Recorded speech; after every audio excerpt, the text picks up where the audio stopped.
हाँ भाई। Deepak Sharma. Good evening sir भाई, गुड इवनिंग। और सभी प्यारे बच्चों को गुड इवनिंग। और फटाफट सारे बच्चे कनेक्ट हो जाइए। और प्यारे बच्चों, आखिरकार आप सभी की दुआओं की वजह से जितनी भी प्रॉब्लम थी अब धीरे धीरे कम होती जा रही हैं। तो मैंने भी आपकी जो लाइव क्लास का जो टाइम है वो फिक्स करने की कोशिश करी है। क्योंकि अगर मैं ये कहूँगा फिक्स हो गया है टाइम तो फिर चेंज करना पड़ जाएगा, इसलिए हम कोशिश कर रहे हैं कि आपका लाइव क्लास का जो टाइम है अब इसी टाइम पे रहे, 5 से 6। ठीक है। और डेली आपसे मुलाकात जो होगी कैलकुलस के तौर पर वो 5 से 6 होगी। और मॉर्निंग में जो आपका बैच चालू हो रहा है कल से डिस्क्रिट मैथमेटिक्स का, वो आपको 7 से 8 लाइव यूट्यूब पे ज्वाइन करना पड़ेगा। सभी प्यारे बच्चों और आपके भी दोस्त होंगे उनको बता देना। ठीक है, मित्र या फिर फीमेल मेल जो भी है आपके दोस्त, उनको बता देना। और बढ़िया तरीके से कल बैच चालू करेंगे मॉर्निंग के अंदर। देखो पढ़ना तो पड़ेगा अब। ठीक है, लाइव पढ़ना पड़ेगा, इसलिए मॉर्निंग में उठना पड़ेगा जल्दी। अरे नहाना मत यार, मुंह धो के ब्रश करके बैठ जाना पढ़ाई करने के लिए रजाई में बैठे बैठे। पढ़ लेना, नोट्स बाद में आपको प्रोवाइड करवा दिए जाएंगे, नोट्स और बाद में उतार लेना। बस क्लास ले लेना आप। तो कोई कमेंट किसी का है, कोई डाउट है तो आप बता सकते हो, बाकी फिर मैं क्लास को थोड़ा आगे करूं। और कोई समस्या बिल्कुल भी नहीं होनी चाहिए, ठीक है।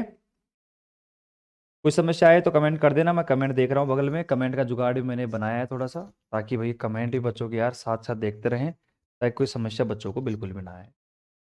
तो प्यारे बच्चों, क्लास को स्टार्ट करें। हाँ भाई, चलो करते हैं स्टार्ट।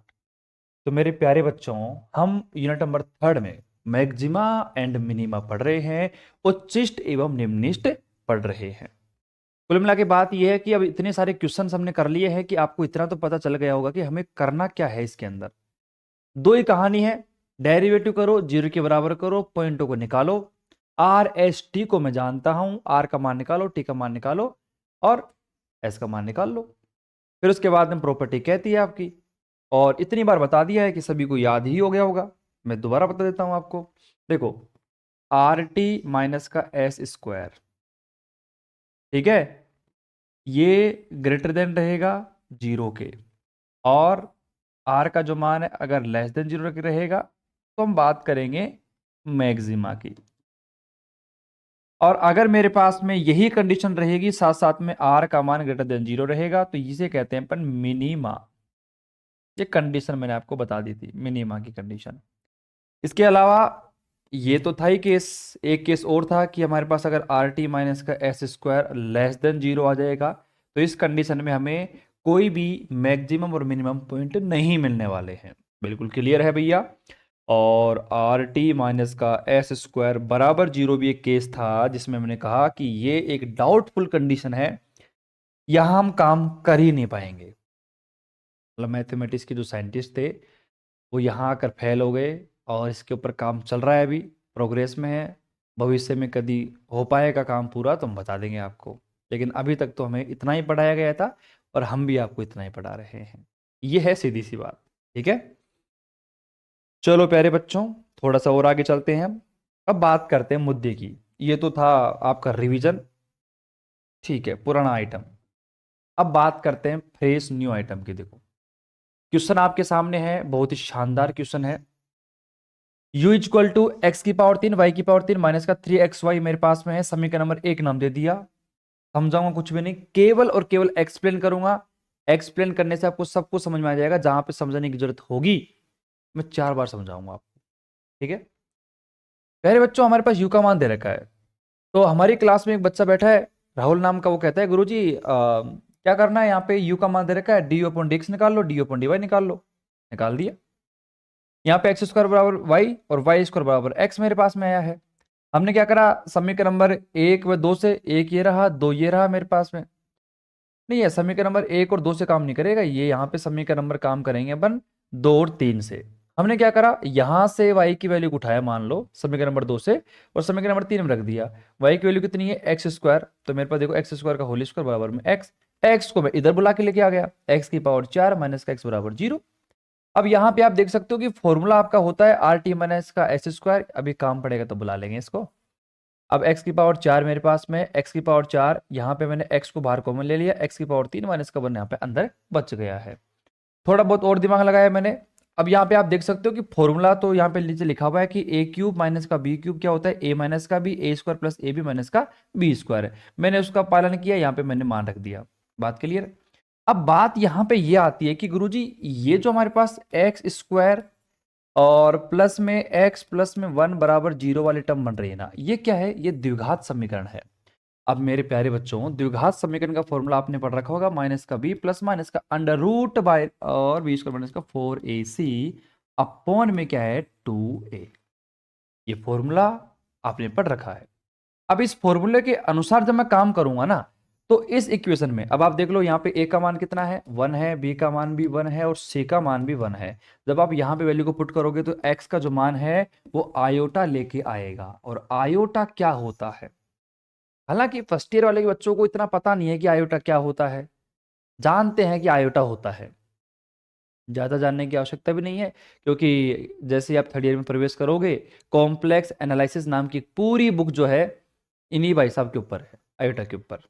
ठीक है, देख लेंगे यार आयोटा को थर्ड ईयर के अंदर, हम बैठे हैं ना बताने के लिए। चलो, अब यहाँ पे आयोटा है, इसका मतलब ये आयोटा जो है ये तो आपका इमेजिनरी नंबर है, इसे कहते हैं अपन काल्पनिक संख्या। क्या कहते हैं गुरुजी, काल्पनिक संख्या। अब काल्पनिक संख्या का देखो हमारी यहाँ पे डिक्शनरी में कोई काम नहीं है, इसका मतलब यहां से जो रूट निकलने वाले हैं ना उनको अपन हटा देंगे, क्योंकि मुझे केवल चाहिए रियल वैल्यू, मेरे को मतलब नहीं आयोटा फाइटो से। ठीक है, तो अब यहाँ पे दिमाग काम करता है कि मेरे पास में तो एक तो x मल्टीप्लाई एक्स माइनस का 1, ये दोनों वैल्यू बच गई, क्योंकि इसको तो मैंने डिस्कार्ड कर दिया, हटाओ इसको साइड में, क्योंकि ये वैल्यू आयोटा मुझे दे रही थी। चलो भैया, प्रॉब्लम सोल्व आउट यहाँ पे होती है। x डॉट में x माइनस का 1 बराबर में 0। अब यहाँ पे आप देखोगे तो x मेरे पास में है, मल्टीप्लाई में x माइनस का 1 बराबर में 0 है। अब आप देखो x से बराबर 0 और यहाँ पे आप x माइनस 1 बराबर 0 करोगे तो x बराबर 1, मतलब x का मान एक बार 0 आ गया, x का मान एक बार 1 आ गया।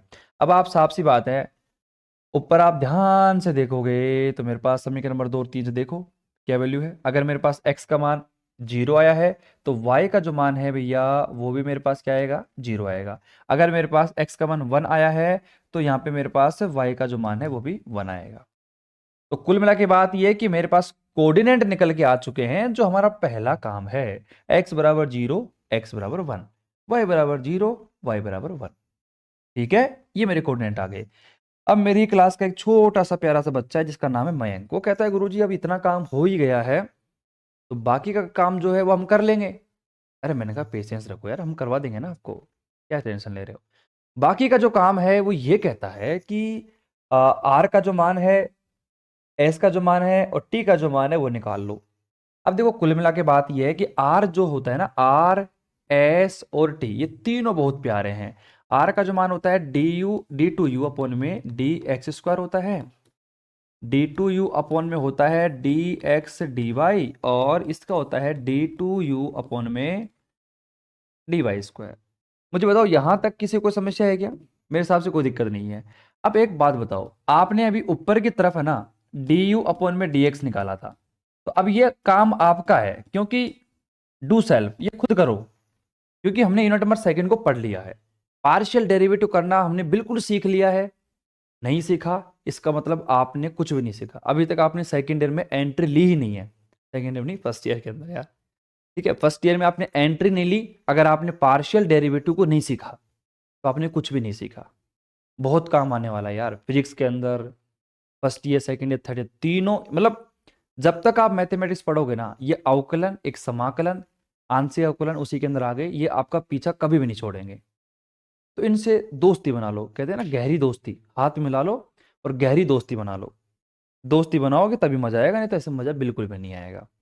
ठीक है, कमेंट में चेक करता रहता हूँ, कमेंट कर दिया करो। ठीक है, और रेगुलर लाइव क्लास लेना चालू कर दो अब, भगवान की दया रहेगी, आप सभी का साथ रहेगा तो इसी टाइम पे क्लास हुआ करेगी आपकी, कोई दिक्कत होगी नहीं। ठीक है, ये वाली बात है। चलो भैया, तो मेरे प्यारे रसगुल्लों, इतना काम अपने कर दिया था आर एस और टी। अब आर का मान, एस का मान, टी का मान आप देख सकते हो, आर का मान ये रहा तो मैंने 6 निकाल दिया।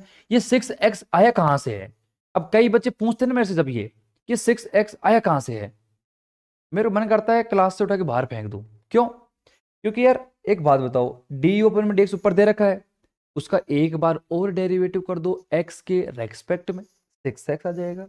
s का जो मान है d two upon d x d y, minus का 3 आ गया और यहाँ पे 6y आ गया। कैसे आ गया मैं नहीं बताऊंगा। चलो भैया आगे चलते हैं। अब आप देखो आर एस टी का जो मान है, मैंने जब 0,0 रखा तो मेरे पास ये वैल्यू आ गई, और 1,1 रखा ये वैल्यू आ गई। अरे कैसे रखा भैया? आपके पास आर का मान है, एस का मान है, टी का मान है, 6x माइनस का 3 6y। अब आप 0,0 रखोगे तो देखो x का मान 0 0 वैल्यू, यहाँ पे कोई फर्क नहीं पड़ेगा क्योंकि x और y कुछ है ही नहीं। यहाँ पे 6y है तो 0 आ गया। 1 रखोगे तो 6 माइनस का 3 और 6 मेरे पास। अब क्या कंडीशन बचती है मेरे पास? हमारे पास में लास्ट ऑप्शन यही है कि मेरे पास देखो, अब यहां पर हमारे पास वही कंडीशन है कि आर टी माइनस का एस स्क्वायर निकालो। अब आर का मान टी का मान सबके पास है, देखो ये रहा केस नंबर फर्स्ट, मेरे पास आर का मान कितना है 0 है, तो 0 मल्टीप्लाई, अब कुछ भी कर दो 0 ही आएगा, माइनस का एस स्क्वायर। एस का मान कितना है हमारे पास में? एस का मान है मेरे पास माइनस का 3। ठीक है, माइनस आगे कर दो यहाँ पे और ब्रैकेट लगा दो और यहाँ पे -3 का होल स्क्वायर। लेकिन फिर भी यहाँ पे हमारे पास कितना आएगा? माइनस का 9 ही आएगा, और माइनस का जो 9 होता है वो हमेशा 0 से छोटा होता है। इसका मतलब आर टी माइनस का एस स्क्वायर जो है वो लेस देन 0 आएगा। लेस देन 0 आ गया, और आर का जो मान है वो मेरे पास कितना है? हमारे पास 0 है।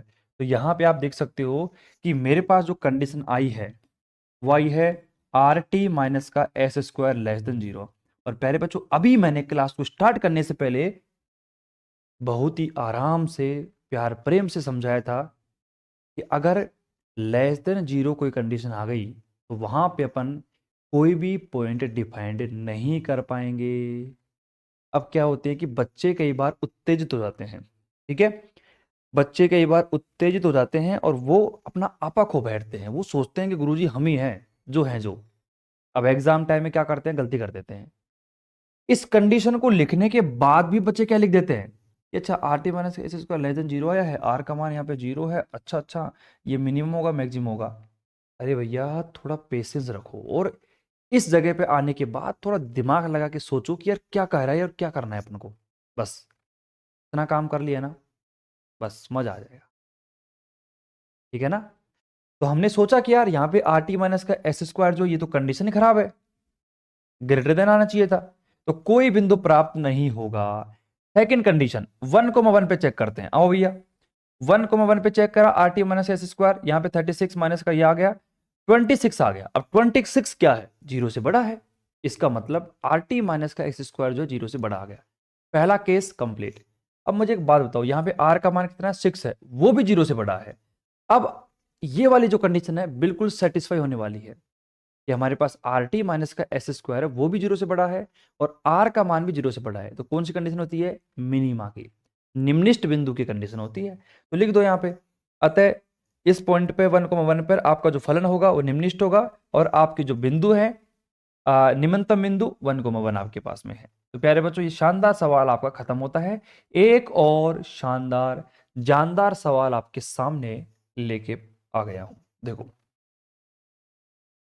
बिल्कुल पेशेंस के साथ पढ़ेंगे, अपने पास टाइम खूब है। टाइम टाइम मत करो कि गुरुजी टाइम नहीं है, वो है वो है। टाइम हमारे पास सफिशियंट है बिल्कुल। अब मेरी बात को तरीके से सुनना, तरीके से सुनोगे तो मजा आ जाएगा, नहीं तो फिर वही बात है, मजा नहीं आएगा बिल्कुल।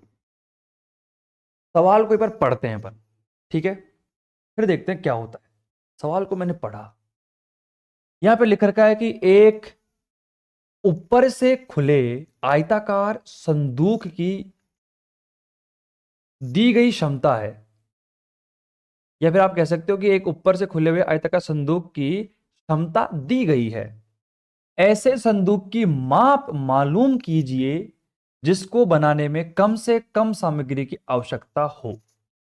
अब मैं शर्त लगा सकता हूं कि अगर मेरे पास 100 बच्चे हैं ना, तो उन 100 बच्चों में से 100 बच्चों को यह सवाल समझ में नहीं आया, मतलब हवा भी नहीं लगी कि इसमें करना क्या है। मैं सही हूं ना? मुझे पता है वो तो, लेकिन हवा लगाएंगे भी और इसको उड़ाएंगे भी। ठीक है ना? अभी थोड़ा पेशेंस रखो। इंग्लिश मीडियम वाले बच्चे भी आ जाओ भैया।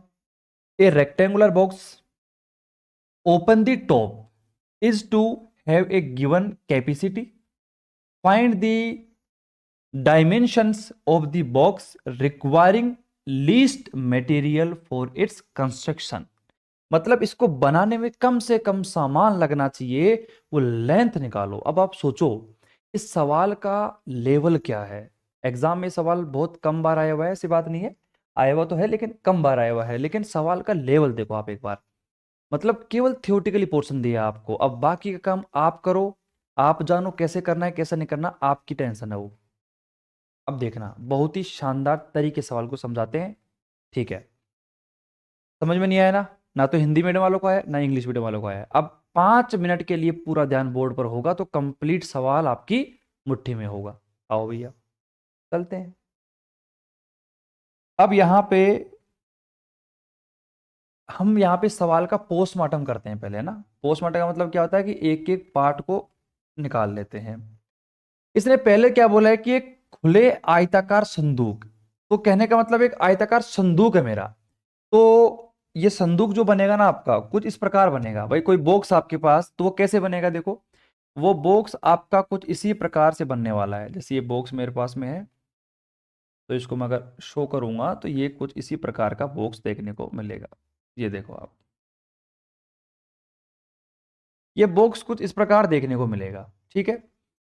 मान लीजिए कि ये मेरे पास में एक्स एक्सीज है, थोड़ा इसको क्या है, उससे बना देते हैं ना, उससे बना देते हैं वाइट वाले पेन से।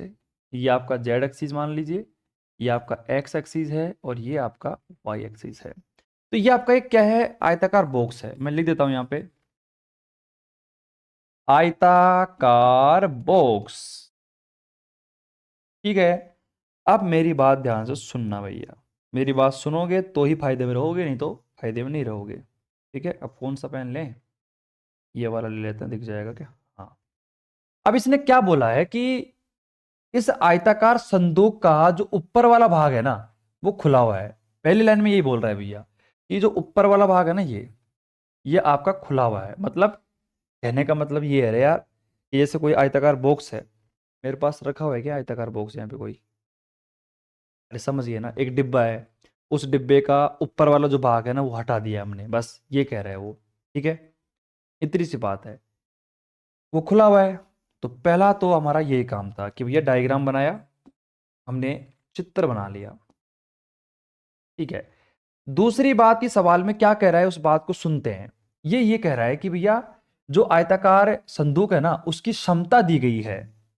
अब इससे मतलब क्या निकाले यार, उसकी कैपेसिटी दी हुई है, उसकी क्षमता दी हुई है। अब क्षमता से मतलब क्या है, कैपेसिटी का मतलब क्या है यहाँ पे, सिंपल सी बात है, कैपेसिटी का मतलब ये है, दूसरा पॉइंट लिख लो कि यहाँ पे क्षमता दी गई है। क्षमता, कैपेसिटी के बारे में बात की गई है। कैपेसिटी का मतलब ये होता है कि कोई अगर बॉक्स आपका है तो उसके अंदर अपन कितना सामान रख सकते हैं। मतलब उसका जो वॉल्यूम है ना, वॉल्यूम उसका जो आयतन है वो हमें दे रखा है। मान लीजिए कि ये जो आपका बॉक्स है इसके अंदर 100 लीटर पानी आ सकता है। कितना, 100 लीटर।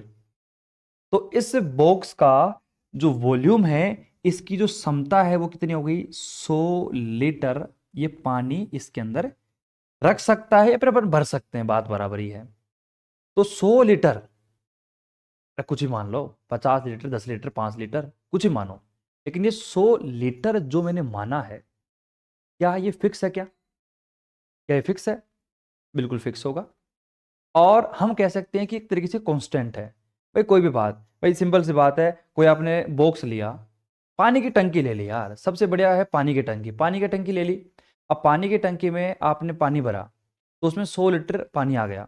अब ऐसा तो है नहीं कि आपने सुबह भरा तो 100 लीटर आया, अब शाम को भरा तो उसमें 500 लीटर आ गया, ऐसा तो नहीं है ना। उसकी जो कैपेसिटी है वो एकदम फिक्स है, उसकी जो क्षमता है वो फिक्स है।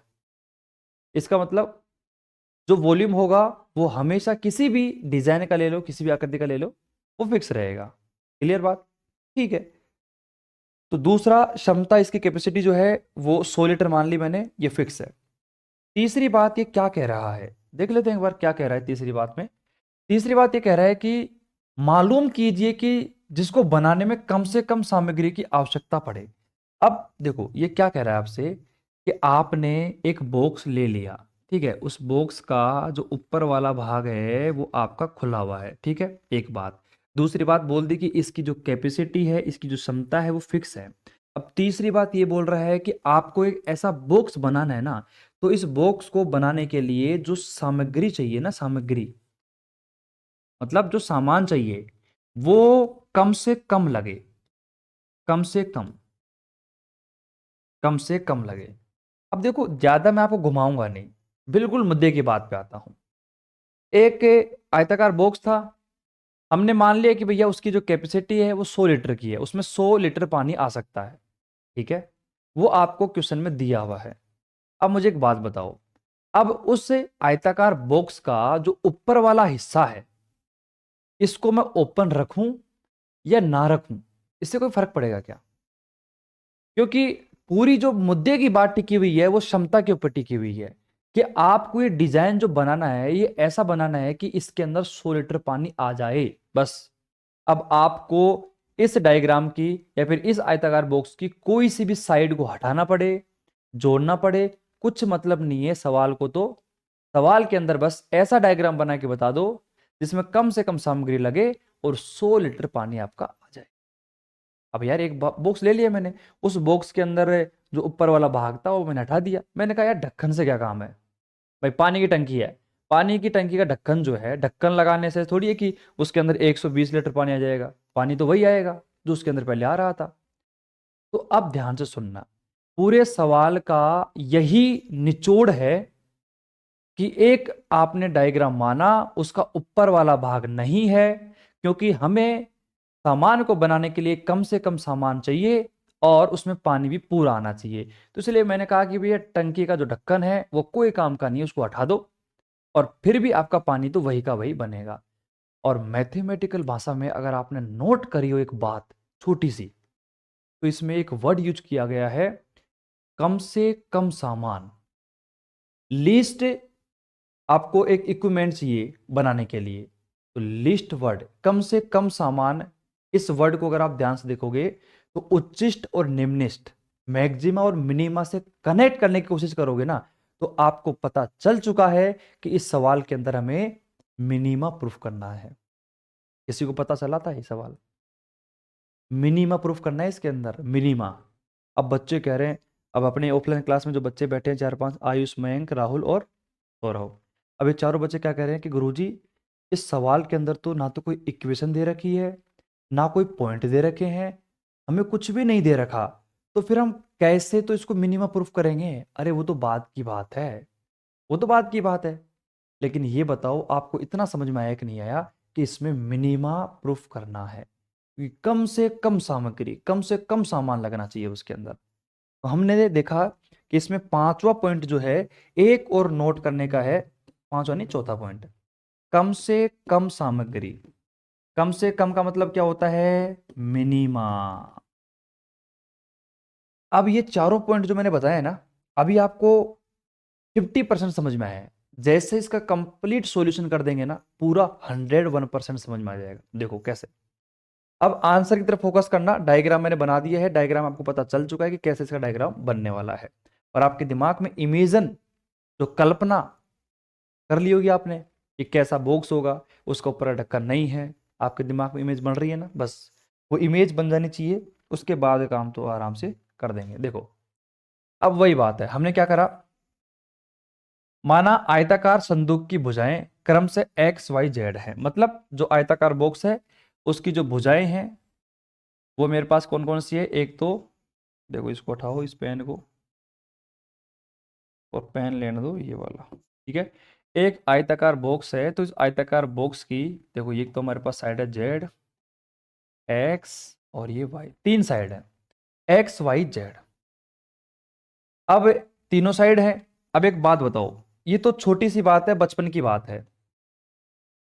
आयत मेरे पास में है, अगर मैं रेक्टेंगुलर शेप का अगर मैं आपसे एरिया पूछूं, क्षेत्रफल, तो आप क्या कहोगे गुरुजी? लंबाई गुणा चौड़ाई। और अगर जैसे मैं बात करता हूं, हमारे पास एक घन है, अब घन का मतलब स्क्वायर, और यहां पे घन का मतलब स्क्वायर नहीं क्यूब है, ठीक है। और क्यूब का मतलब वही आपका एक बॉक्स जो मैंने अभी बनाया था, ये बॉक्स ही तो है एक छोटा सा। इस बॉक्स की अगर मैं वॉल्यूम की बात करूं, आयतन की बात करूं, तो लंबाई गुणा चौड़ाई गुणा ऊंचाई, यही तो होता है। और बचपन में हमने यही पढ़ा है, तो हम उसी कॉन्सेप्ट का यूज करके इसमें इक्वेशन बनाएंगे। अब देखना ध्यान से, वॉल्यूम क्या होगा, लंबाई गुणा चौड़ाई गुणा ऊंचाई। अब जो भी आपका बॉक्स है उसकी जो लेंथ है, हाइट है या विड्थ है, आप देख सकते हो एक्स वाई जेड ही है, तो हमने यहाँ पे v बराबर एक्स वाई जेड लिख दिया। लेकिन उसके सामने एक चीज और लिखी है, कांस्टेंट और लिखी है। क्यों लिखी है? क्योंकि कांस्टेंट आपका वॉल्यूम दे रखा है, मतलब आपकी पानी की टंकी में 100 लीटर पानी आएगा, मतलब आएगा, वो फिक्स बता दिया हमको, पहले ही बता दिया उसने। ठीक है। अब यहाँ पे और इसके आगे क्या करना है? कोई कमेंट है? बिल्कुल नहीं है, चलो इसके आगे क्या करना है। सेकंड चीज देखो, एरिया। एरिया के अंदर एक छोटी सी बात छुपी हुई है। देखो, एरिया ए बराबर एक्स वाई प्लस में 2yz प्लस में 2zx। अब आप में से बच्चों का सवाल आएगा कि सर यहाँ पे एरिया जो है ए इज इक्वल टू 2xy क्यों नहीं आया? क्यों? तो प्यारे बच्चों, बिल्कुल आराम से समझना, ये आपका बॉक्स था। ठीक है। अब इस बॉक्स में मान लीजिए मैंने बना दिया ये बॉक्स, अरे गलत बना दिया इसको, गलत तो नहीं है, सही है, लेकिन पूरा मिट गया क्या? एक मिनट रुको, आएगा भी नहीं वो तो, चलो कोई बात नहीं, सुनना मेरी बात। हमने क्या करा था कि भैया एरिया जो हमारे पास में है वो कितना है, 2xy। आपका सवाल यही होगा कि सर 2xy क्यों नहीं आया? तो मेरे प्यारे लाडलो बच्चों, ये देखो, लाडले बच्चों सुनो, ये आपके पास एक बॉक्स था। ठीक है। इस बॉक्स की अगर मैं बात करूं तो ये x, ये y और ये z आपका। आपने देखा कि उस बॉक्स का मैंने ढक्कन हटा दिया था, मतलब उस बॉक्स की मैंने एक साइड को रिमूव कर दिया रिमूव। तो साफ सी बात है, यहां पर 2x इसलिए नहीं आया क्योंकि हमने एक साइड को हटा दिया था। अब एक साइड को हटा देंगे तो यहां पर 2yz 2zx की जगह यहां पे केवल हम xy को लेंगे। जो आपको डायग्राम में दिख रहा है हाईलाइट पार्ट, ये वही पार्ट है जो कि हमारे पास में छुपा हुआ है। कहने का मतलब है कि हटा दिया उसको, ये मान के चलो। मतलब कमरे, एक कमरा है, उस कमरे की छत को हमने उड़ा दिया। तो साफ सी बात है, जो नीचे फर्श होगी उसी का तो एरिया लेंगे, बाकी ऊपर वाला तो उड़ चुका। तो यहाँ पे एरिया होगा एक्स वाई प्लस में 2yz प्लस में 2zx। ठीक है। अब यहां पर अगर आपको v और a कैसे निकाले मैंने, अगर ये समझ में आ गया तो समझ लो अगले 5 मिनट के अंदर पूरे सवाल का आंसर आपके सामने होगा। करें फटाफट से, अब देखना ध्यान से। समीकरण नंबर 1 मेरे पास क्या है, v बराबर एक्स वाई जेड। समीकरण नंबर 1 से हमने क्या करा, a बराबर, अब यहां पे देखो ध्यान से, a बराबर एक्स वाई प्लस में, अब यहां से कुछ कॉमन आ रहा है क्या? मैंने कॉमन लिया, यहां पे देखो 2yz प्लस में 2zx। तो यहाँ पे मैंने क्या करा, देखो 2 मैंने यहाँ पे कॉमन ले लिया। जैसे मैंने यहाँ पे कॉमन क्या ले लिया, एक्स वाई जेड कॉमन लिया, मैंने यहाँ पे v बना लिया। मैंने क्या बना लिया, यहाँ पे v बना लिया। ठीक है। अब मैंने यहाँ पे v बना लिया है, तो यहाँ पे मैंने देखो v का मान, तो 2v मेरे पास में आ गया, 1/x प्लस 1/i। कई बच्चे सोच रहे हो गुरुजी बनाया कैसे? देखो बनाना सिखा देते हैं आपको, नहीं फिर बाद में बच्चे बोलेंगे गुरुजी हमको समझ में नहीं आया। a बराबर एक्स वाई छोड़ो, मेरे पास 2yz प्लस में 2zx मेरे पास में है। ठीक है। हमने यहाँ पे क्या करा, a इज इक्वल टू, जैसे मैंने यहाँ पे क्या 2 को बाहर कॉमन लिया। अब यहाँ पर हमारे पास क्या बचेगा, अगर मैं यहाँ पे बताऊँ आपको, सिंपल सी बात है, यहाँ पर एक्स वाई जेड अगर ये आएगा तो ही यहाँ पर क्या बनेगा, v बनेगा। ठीक है ना। तो एक तरीके से मैंने क्या किया कि मैंने एक्स वाई जेड का यहाँ पे डिवाइड लगाया है। तो यहाँ पे आप लगाओगे डिवाइड, तो देखो वाई जेड से वाई जेड कैंसिल हो जाएगा, 1 में एक्स बच जाएगा, प्लस यहाँ पे लगाओगे तो देखो जेड और एक्स कैंसिल, 1 में वाई बच जाएगा। वही तो बचा है, देख लो आप, 1 में एक्स प्लस 1 में वाई। और एक्स वाई जेड का जो आपने यहाँ पे क्या लगाया था, भाग लगाया था, तो यहाँ पे आप सोच लो कि इसका जो मान है वो v बन गया। तो a is equal to 2v multiply के अंदर 1 में एक्स प्लस 1 में वाई। कैसे बना है वो भी मैंने आपको बता दिया है। अभी भी समझ में नहीं आए तो फिर अपने हिसाब समझ लेना, कोई दिक्कत नहीं है, जैसा आपको सूटेबल लगे, आपको समझ में आ जाए, मस्त है बस। ठीक है, मैंने कहा कि a बराबर एक्स वाई प्लस में 2b, 1 में x प्लस 1/y मेरे पास आ गया। समीकरण नंबर 2 मेरे पास आ गया। समीकरण नंबर 2 का क्या करा मैंने यहाँ पे a का x के रेस्पेक्ट में डेरिवेटिव करा, वो भी पार्शियल डेरिवेटिव। डेरिवेटिव करना आप जानते हो, देखो x के रेस्पेक्ट में किया, y कांस्टेंट है, x का 1 प्लस में 2b, y का तो 0 हो गया, और 1/x का माइनस का 1/x स्क्वायर। तो यहाँ पे अगर आप ध्यान से देखो तो y का मान अगर मैं निकालना चाहूँ तो यहाँ पे देखो y माइनस का 2v/x स्क्वायर, मैंने इसको 0 के बराबर कर दिया। तो यहाँ से आप देख सकते हो कि y का मान आ गया 2v/x स्क्वायर। काम वही कर रहे हैं, ध्यान से देखो तो काम वही कर रहे हैं। पार्शियल डेरिवेटिव को हमने बना लिया और पार्शियल डेरिवेटिव को 0 के बराबर कर दिया, वही काम कर रहे हैं पॉइंट को निकालने के लिए। सेम वही काम डी ए का हमने y के रेस्पेक्ट में किया, हमने x का मान निकाल लिया, y और x का मान आप देख सकते हो। समीकरण नंबर 3 और 4, अब समीकरण नंबर 3 से 4 से किसी की वैल्यू को रख दो नीचे की तरफ। तो मैंने देखो समीकरण नंबर 3 और 4 से x बराबर 2v अपॉन में यहाँ पे y की वैल्यू को रख दिया। y की वैल्यू क्या थी, 2v अपॉन में एक्स स्क्वायर, तो 2v अपॉन में एक्स स्क्वायर का होल स्क्वायर मान निकाला। तो यहाँ पे मेरे पास आ गया x की पावर 4 माइनस का 4vx बराबर 0। यहां से हमने सोल्व करने की कोशिश करी तो वही आपका x मल्टीप्लाई एक्स की पावर 3 माइनस का 2v। देखो आप ध्यान से देखना, x मेरे पास में है मल्टीप्लाई में x की पावर 3 है माइनस का क्या है 2v बराबर 0। अब अगर थोड़ा बहुत आप सोचने की कोशिश करो तो यहां पे देखो मैं इसको कैसे बना सकता हूं, x मल्टीप्लाई एक्स की पावर 3 है माइनस का यहाँ पे 2v, और मैं लिख दूं एक इसकी पावर 1/3 है और वापिस पावर लिख दूं 3, तो वही तो पावर है। लेकिन हुआ क्या कि यहां पे फॉर्मूला लग जाएगा a³ माइनस का b³, a³ माइनस का b³। ठीक है ना, ये फॉर्मूला यहां पर अपन अप्लाई कर सकते हैं। तो मेरे प्यारे बच्चों, अभी थोड़ी देर पहले लास्ट जो पिछला सवाल था उसके अंदर हमने यही फॉर्मूला यूज किया था। तो देखो हमारे पास a माइनस का b है, तो मान लो जी कि हमारे पास a माइनस का b माइनस का a स्क्वायर प्लस में ab प्लस में b स्क्वायर मेरे पास में है 2ab प्लस b स्क्वायर। तो यहाँ पर आप ध्यान से देखना कि मेरे पास ये वाला जो पार्ट है ये कंप्लीट पार्ट कैसा है, क्वाड्रेटिक इक्वेशन, द्विघात समीकरण है। और द्विघात समीकरण मुझे आयोटा वाली टर्म दे रहा था तो हमने उसको हटा दिया। तो इसलिए आप अगर ध्यान से देखो तो इसके पूरे पीछे की कहानी जो है मैंने आपको यहाँ पे समझा दी है। पीछे की कहानी यहाँ पर ये है कि हमने क्यूब बनाया भी था और हमने बनाने के बाद यहाँ पर स्क्वायर बनाया लेकिन इसको नहीं लिया, जो टर्म काम का था उसको मैंने यहाँ पे ले लिया। तो देखो यहाँ पे हमारे पास x³ माइनस का 2b बराबर 0। ठीक है, मतलब कहने का मतलब ये है कि आप इसके अंदर यूज भी कर सकते थे इस तरीके को जो मैंने यहाँ पे बताया आपको, और नहीं करना चाहो तो मत करना, सिंपल डायरेक्ट भी आपका काम हो जाएगा। आ रही है बात समझ में? ठीक है, तो अब यहां पे मैंने क्या किया, मेरे पास एक वैल्यू थी x मल्टीप्लाई के अंदर x की पावर 3 माइनस का 2v इज इक्वल टू 0। हमने क्या कहा कि मैं x बराबर 0 भी कर सकता हूं। भाई देखो साफ सी बात है, अभी तक हमने यही काम किया है, x बराबर 0 के तो x का मान हमारे पास 0 आ गया। लेकिन मैं यहां पर x को 0 के बराबर नहीं कर पाऊंगा। क्यों नहीं कर पाऊंगा, ये है आपका सवाल। मेरे प्यारे बच्चों, जो आपका बॉक्स है उस बॉक्स की अगर साइड की बात करूं तो मेरे पास क्या है एक्स वाई जेड मेरे पास। ठीक है, तो अगर मैं एक्स को 0 कर दूंगा तो फिर क्या हो जाएगा, आपका बॉक्स ही टूट जाएगा।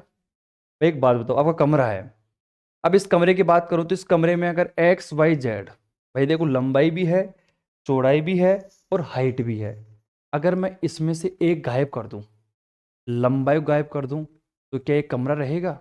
कमरा नहीं रहेगा। इसका मतलब मैं x को 0 के बराबर यहाँ पे नहीं कर पाऊंगा।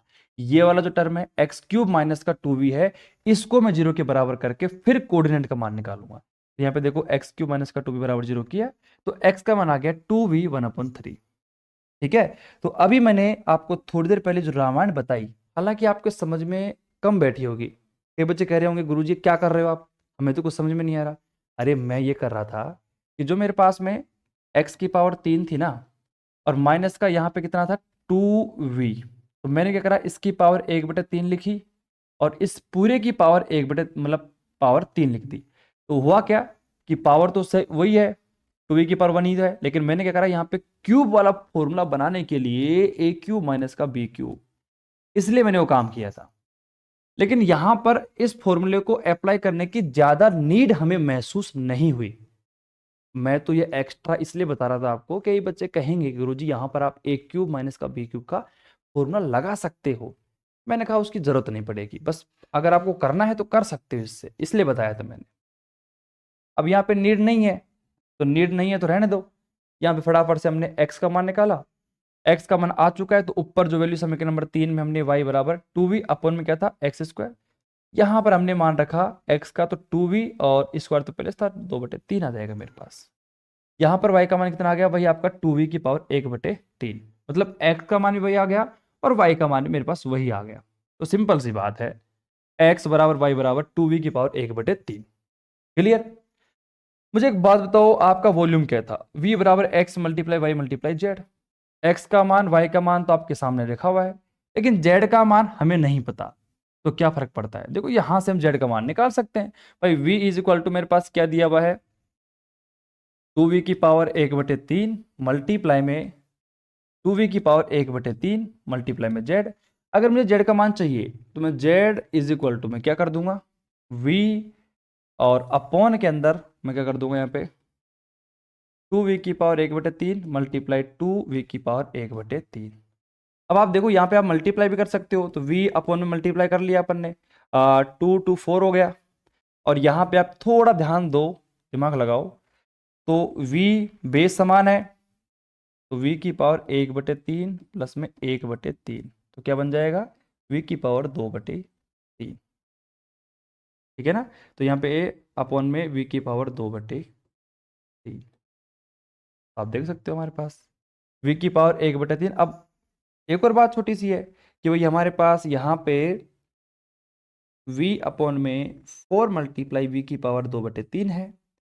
अगर मैं v की पावर 2/3 को ऊपर ले जाऊंगा तो क्या बनेगा, देखो 1/4 तो ऐसे कैसे, v की पावर 1 मल्टीप्लाई में ऊपर ले जाओगे तो v की पावर माइनस का 2/3, और एक में से जब 2/3 को आप माइनस करोगे तो हमारे पास क्या बचेगा 1/3 बचेगा।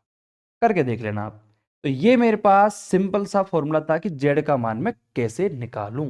तो जेड का मान यार आप यहां से निकाल सकते हो आराम से, इसको इधर भेज दो जेड का मान आ जाएगा। तो वी का मान ये हमारे पास तो जेड का बराबर ये वी 1/3 अपन में 2 की पावर 2/3 ये मेरे पास आ गया। ठीक है, 2 की पावर 2/3 कैसे आएगा यार, 4 तो आएगा ना यहाँ पे। अच्छा अच्छा अच्छा अच्छा अच्छा, हमने गलती करी है कैलकुलेशन के अंदर, थोड़ा देख लेना आप ध्यान से, क्योंकि हमने थोड़ा जल्दीबाजी में v इज इक्वल टू, देखो 2v की पावर 1/3 हमने क्या कर दिया था v की पावर 1/3 कर दिया था मल्टीप्लाई में 2v की पावर 1/3 मल्टीप्लाई में z। तो यहाँ पे z का जो मान आएगा वही हमारे पास v की पावर 1/3 और नीचे 2 अलग है, तो यहाँ पे देख लेना 2 की पावर आपकी 2/3 ही आएगी। ठीक है, बिल्कुल ध्यान से काम करना है, बिल्कुल ध्यान से आराम आराम से काम करना है। ठीक है, उसके बाद जेड का मान आपके पास में आ चुका है। अब क्या करें, अब वही फॉर्मूला आर का मान एस का मान टी का मान निकालो। अब आर बराबर डी ए अपॉन में डी एक्स तुमने निकाल रखा था, उसका एक और बार एक्स के एक्सपेंड डेरिवेटिव करोगे आपके पास ये वैल्यू आ जाएगी। आर का मान आ गया प्लस का 4v अपॉन में एक्स की पावर 3। अब आपको पता है कि यहाँ पे हमने जो गुणांक है, गुणांक नहीं बोलो आप इनको बोल सकते हो पॉइंट, वो हमने निकाल रखे हैं। x बराबर मेरे पास पॉइंट आया था 2v की पावर 1/3, सेम y बराबर वही पॉइंट आया था, हमें इनको रखना पड़ेगा। तो r में इसका मान रख दो आप, यहां पे वैल्यू को पुट करोगे तो हमारे पास आ गया r का मान 2, और r का मान 2 आ गया, और r का मान 2 आ गया तो वो 0 से बड़ा होता है, r ग्रेटर देन 0। तो बात समझ में आ गई आपको, r का मान निकल चुका है, s का मान निकालोगे। अब s का जो मान है, बच्चे वहां पर थोड़ा कंफ्यूज होते हैं कि गुरुजी काम कैसे करना है। देखो d2a अपॉन में dx dy कुछ भी नहीं है, आपको ये करना है, पहले डेरिवेटिव मान लीजिए आपने डी ए अपॉन में डी ए वाई उठा लिया। अब यहां पे आप देख सकते हो कि कहाँ है हमारे पास, बिल्कुल ध्यान देखना, डी ए अपॉन में डी वाई का मान आपके सामने है, कितना है x माइनस का 2v अपॉन में वाई स्क्वायर। अब आपको पता है क्या करना है, अब आपको इस पूरी वैल्यू का डेरिवेटिव करना है x के रेस्पेक्ट में। अब मुझे आप बता सकते हो कि इस पूरी वैल्यू के अंदर x माइनस का 2v/y² के अंदर x की टर्म कौन सी है? आप कहोगे गुरुजी एक ही टर्म है x, बाकी इसका 0 हो जाएगा, x का 1 हो जाएगा। तो ये होता है डेरिवेटिव करने का तरीका। क्योंकि बहुत सारे बच्चे, मुझे पता है यूनिट नंबर सेकंड आपने पढ़ी होगी, लेकिन फिर भी आपने प्रैक्टिस नहीं करी ना, तो यहाँ पर दिक्कत आती है आपको। लेकिन मैं जानबूझकर छोड़ देता हूँ कैलकुलेशन को, ताकि आप देखो, अब बच्चे के पास में ऑप्शन नहीं बचेगा। मैंने सवाल को समझा दिया और मैंने ये बोल दिया कि मैंने पीछे करवा रखा है ना, तो फिर बच्चा वहाँ पे मजबूर हो जाता है कि यार सर ने बोला था करवा रखा है पीछे, तो मुझे करना ही पड़ेगा। वो मेहनत करता है, पीछे जाता है, कैलकुलेटर को देखता भी है, समझता भी है, तो उसके लिए बेनिफिट रहता है वो। बाकी सारा काम मैं यहाँ पे करवा दूंगा ना, तो फिर बच्चा सोचेगा कि यार सब कुछ करवा दिया सर ने, बाद हम कर लेंगे, मेहनत करने की रिक्वायरमेंट ही नहीं है। इसलिए अब सारा काम कर दिया मैंने। एक्स का मान आपके पास में है, देखो नीचे चलो भैया, हमारे पास एस का मान आ गया, एक पॉइंट रखोगे वही हमारे पास एक आएगा। टी का मान डेरिवेटिव करोगे वही वैल्यू हमारे पास में, टी का मान भी 2 आ गया। अब साफ सी बात है, आर टी माइनस का एस स्क्वायर करोगे तो हमारे पास कितना आ गया, 0 से बड़ा आ जाएगा, और आर का मान 0 से बड़ा। इसका मतलब है कि अगर दोनों कंडीशन हमारे पास 0 से बड़ी आ गई थी, तो मैंने क्या कहा था, मैंने यही कहा था आपसे कि डायग्राम आपने बना दिया है, तो डायग्राम आपके सामने बन रहा है, ये देखो, ये डायग्राम आपका था। इस डायग्राम में एक चीज नोट करी थी हमने, कि सामग्री जो है ना, सामग्री जो सामान है, वो कम से कम लगना चाहिए, कम से कम लगना चाहिए। तो आप लास्ट में जाके देख सकते हो कि आर टी माइनस का एस स्क्वायर ग्रेटर देन 0 और आर ग्रेटर देन 0 आया है। इसका मतलब दोनों जो कंडीशन है वो किसकी तरफ इशारा करती है भैया, मिनिमा की तरफ, मिनिमा की तरफ। और उसने एक और सवाल पूछा था कि मुझे एक्स की नाप, वाई की नाप और जेड की नाप भी बताओ, उस नाप से मैं पूरे बॉक्स को बना सकूं। तो भैया आपके पास मान आया था, देखो जेड का मान आपके पास ये रहा, एक्स और वाई का मान ये रहा, तो ये आपकी एक एग्जैक्ट नाप है कि एक्स वाई का मान तो ये रखो और जेड का मान ये रखो। इससे नाप से अगर आप बॉक्स को बनाओगे तो कम से कम सामान के अंदर आपका एग्जैक्ट जो आपने वॉल्यूम बनाया था, यानी कि वॉल्यूम लिया होगा 100 200 500, उसके हिसाब से आपका बॉक्स बनके तैयार हो जाएगा। तो पूरे सवाल में केवल 2 बातें ध्यान में रखने की थी, एक तो डायग्राम, और दूसरा है कि भैया किस प्रकार से एक इससे को हटाना है, और हमें वॉल्यूम और एरिया की सहायता से कैसे सवाल को प्रूफ करना है। और तीसरी बात भी अगर आप नोट करो, तो यहाँ पे कर सकते हो कि कम से कम सामग्री, इसका मतलब यहाँ पे हमें मिनिमम प्रूफ करना है, मिनिमा। तो वही प्रूफ किया है, मिनिमा की जो क्राइटेरिया कंडीशन है उसको लेके चले यहाँ पर। तो मेरे हिसाब से कोई दिक्कत नहीं है, ठीक है। अब आपके पास अभी टाइम तो है, 5 मिनट का टाइम और है आपके पास में, ठीक है, 5 मिनट नहीं 10 मिनट का टाइम मान लो आप, ठीक है। तो करा देते हैं एक सवाल और, पीडीएफ में है मेरे हिसाब से, ये रहा।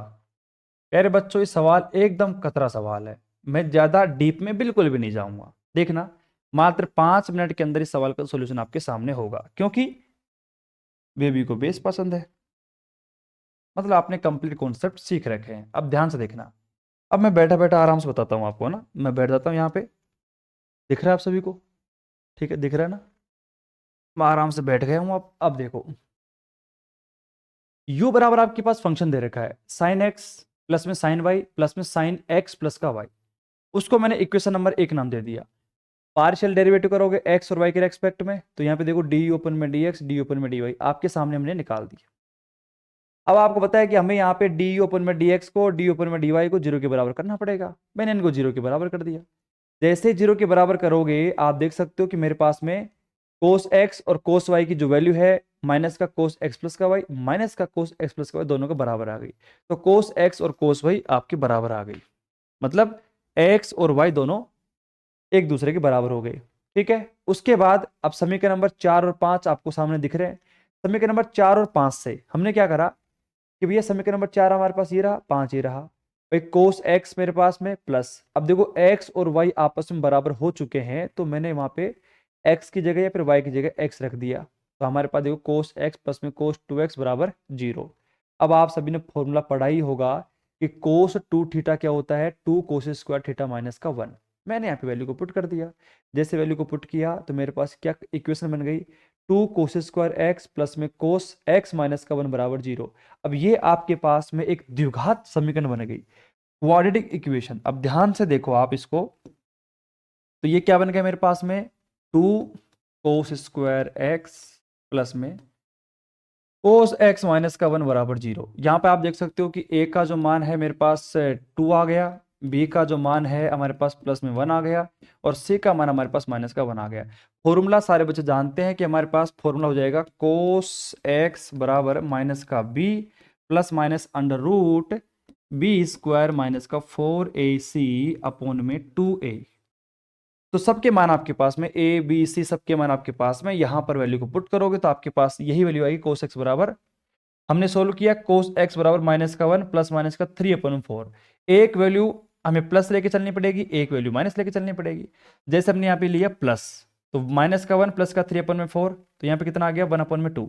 अब आप देख सकते हो कि कोस एक्स, यानी कि हमारे पास में कोस का ऐसा कौन सा मान रखें कि 1/2 बन जाए। अब ये बात आ गई 8th क्लास की, ठीक है, ट्रिग्नोमेट्री जहां पे अपन पढ़ते हैं त्रिकोणमिति। तो x का मान यहाँ पे मैं ऐसा रख देता हूं भैया, π/3 कर देता हूं, यानी कि कोण का जो मान है मैंने 60 डिग्री कर दिया, π/3 कर दिया। तो मेरे पास से x का जो मान है यानी कि कोस x का मान है 1/2 आ जाएगा। तो यहाँ पे x का मान π/3, तो y का मान π/3, क्योंकि x और y हमने ऊपर दोनों को बराबर कर दिए थे। ठीक है, चलो आगे चलते हैं। अब सेम काम हमने वहां पे किया है, देखो हमने माइनस के लिए काम करा, तो कोस एक्स माइनस का 1 माइनस का 3/4, तो देखो माइनस का 3 माइनस का कितना, माइनस का 4/4, तो माइनस का 1 आ गया। कोस एक्स माइनस कब होता है, पाई पे, तो एक्स बराबर पाई, वाई बराबर पाई। तो मेरे पास पाई और π/3 और π/3 मेरे पास दो क्या आ गए, हमारे पास पॉइंट आ गए, 2 पॉइंट आ गए मेरे पास। अब दोनों पॉइंटों पे मुझे काम करना पड़ेगा। इसके लिए मुझे RST की रिक्वायरमेंट है। R का जो मान है d2u/dx², आराम से डेरिवेटिव करके निकाल सकते हो, वो रहा आपके पास। S का मान भी आ गया, T का मान भी आपके पास आ गया। अब क्या करना है, अब चुपचाप एक काम करना, एक सारणी बनाना ऐसी, इस सारणी में लिखना एक तरफ RST का मान, तो R का मान आपके सामने है, वो देखो वो रहा, R का मान, T का मान, सबका मान आपके पास में है, π/3 और कोमा π/3। अब आप क्या करना भाई, R का मान है ऊपर, माइनस का साइन एक्स माइनस का साइन एक्स प्लस का वाई, एक्स का मान π/3 वाई का मान π/3 रखना, आपके पास R का मान आ जाएगा माइनस का √3। करके देख लेना, नहीं हो तो एक बार ट्रिग्नोमेट्री जो टेबल है आपकी उसकी तरफ देख लेना, आराम से आपका आंसर आ जाएगा। क्योंकि मुझे पता है कि बच्चों को ट्रिग्नोमेट्री टेबल भी याद नहीं होगी। अब ये है मैथमेटिक्स का लेवल आपका, किस लेवल तक आपकी मैथमेटिक्स है, आपको ट्रिग्नोमेट्री टेबल के बारे में पता नहीं होगा। अब देख लो आपका लेवल कहाँ पे है, ट्रिग्नोमेट्री टेबल देख लेना, आपका आंसर आ जाएगा, R का मान आ गया, S का मान आ गया, T का मान आ गया, हमने X और Y का मान π/3 रखने पर। और साफ सी बात है कि यहाँ पर पूरी जो वैल्यू है साइन की है, साइन के अंदर पाई रख दोगे ना, साइन पाई हमेशा 0 होता है, तो 0 0 0 आपके पास आ गया। तो आप देख सकते हो कि हमारे पास में जब यहाँ पे π/3 और π/3 रखा, तो पूरी इक्वेशन में देखा हमने कि RT माइनस का s² निकाला तो 9/4 और ग्रेटर देन 0। R का जो मान है वो माइनस का √3 है, 0 से छोटा है, और RT माइनस का s² जो है 9/4 है, मतलब 0 से बड़ा है। इसका मतलब ये जो रिजल्ट है ये किसका है, मैक्सिमा का। तो x बराबर π/3 y बराबर π/3 पे तो हमारे पास क्या आ गया, मैक्सिमा। और पाई कोमा पाई पर हमारे पास में जो कंडीशन है वो आ गई 0 के बराबर।